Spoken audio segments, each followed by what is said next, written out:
ओम नमो भगवते वासुदेवाय नमः। माघ मास कथा अध्याय 4। इस कथा के प्रतिदिन सुनने से हर मनोकामना पूरी हो जाती है। श्री वशिष्ठ जी कहने लगे कि हे राजन, अब मैं तुम्हें माघ मास के उस महत्व को कहता हूँ जो कार्तिक वीर से पूछने पर दत्तात्रेय जी ने कहा था।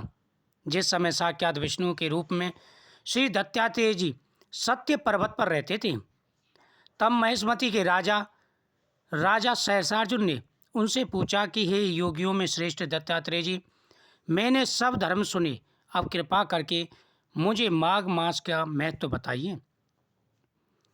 तब दत्तात्रेय जी बोले कि जो नारद जी से ब्रह्मा जी ने कहा था वही माघ मास महत्व मैं तुमसे कहता हूँ।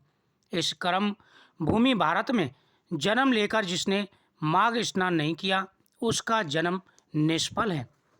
भगवान की प्रसन्नता और पापों के नाश के लिए, स्वर्ग की प्राप्ति के लिए माघ मास स्नान अवश्य करना चाहिए। यानी प्रतिदिन माघ के महीने में सुबह स्नान करना चाहिए। माघ मास में नदी तालाब पर स्नान का विशेष महत्व है। नदी तालाब पर ना स्नान कर सकें तो घर पर ही गंगा जल डालकर के जल में स्नान करना चाहिए। यदि यह पुष्ट शुद्ध शरीर माघ स्नान के बिना ही रह जाए तो इसकी रक्षा करने से क्या लाभ है। जल में बुलबुले के समान, मक्खी जैसे तुच्छ जंतु के समान यह शरीर माघ स्नान के बिना मरण समान है। विष्णु भगवान की पूजा न करने वाला ब्राह्मण, बिना दक्षिणा के श्राद्ध, ब्राह्मण रहित क्षेत्र, आचार रहित कुल, ये सब नाश के बराबर हैं। गर्भ से धर्म का, क्रोध से तप का, गुरुजनों की सेवा न करने से स्त्री तथा ब्रह्मचारी, बिना जली अग्नि के हवन और बिना साक्षी के मुक्ति का नाश हो जाता है।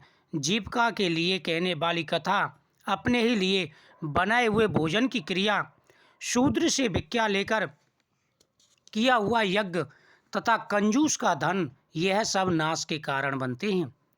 बिना अभ्यास और आलस वाली विद्या, असत्य वाणी, विरोध करने वाला राजा, जीविका के लिए तीर्थ यात्रा, जीविका के लिए व्रत, संदेह युक्त मंत्र का जप, व्याग्रचित होकर तप करना, वेदना जानने वाले को दान देना, संसार में नास्तिक मत ग्रहण करना, श्रद्धा बिना धार्मिक क्रिया, यह सब व्यर्थ के हैं।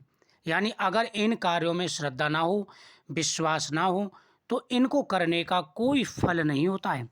और जिस तरह दरिद्री का जीना व्यर्थ है, उसी तरह माघ स्नान के बिना भी मनुष्य का जीवन व्यर्थ है। ब्रह्मघाती, सोना चुराने वाला, मदरा पीने वाला, गुरु पत्नीगामी और इन चारों की संगति करने वाला माघ स्नान से पवित्र हो जाता है। माघ स्नान में जिस घर में तुलसी का पौधा हो वह घर पवित्र माना जाता है।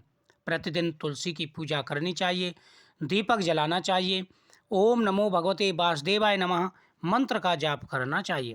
जल कहता है कि सूर्योदय से पहले जो मुझसे स्नान करता है, मैं उसके बड़े से बड़े पापों को नष्ट करता हूँ।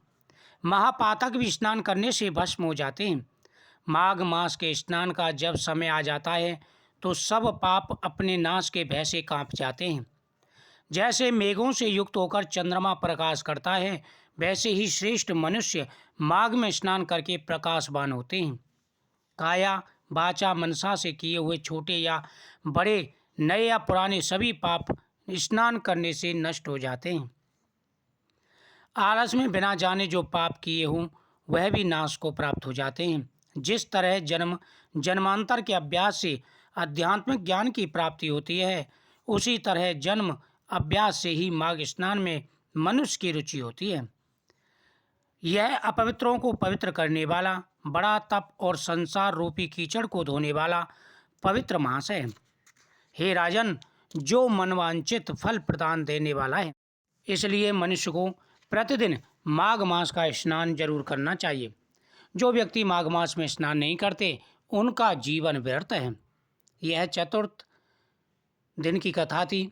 इस कथा को आप प्रतिदिन भी सुन सकते हैं। साथ ही इस दिन भगवान का पूरे महीने में पूजन करना चाहिए। भगवान विष्णु की पूजा और गंगा स्नान का विशेष महत्व है। साथ ही गौ माता की पूजन का भी विशेष महत्व है। पूरे दिन ओम नमो भगवते वासुदेवाय नमः मंत्र का जाप करना चाहिए। वीडियो को शेयर करें, चैनल को सब्सक्राइब करें। जय श्री कृष्ण।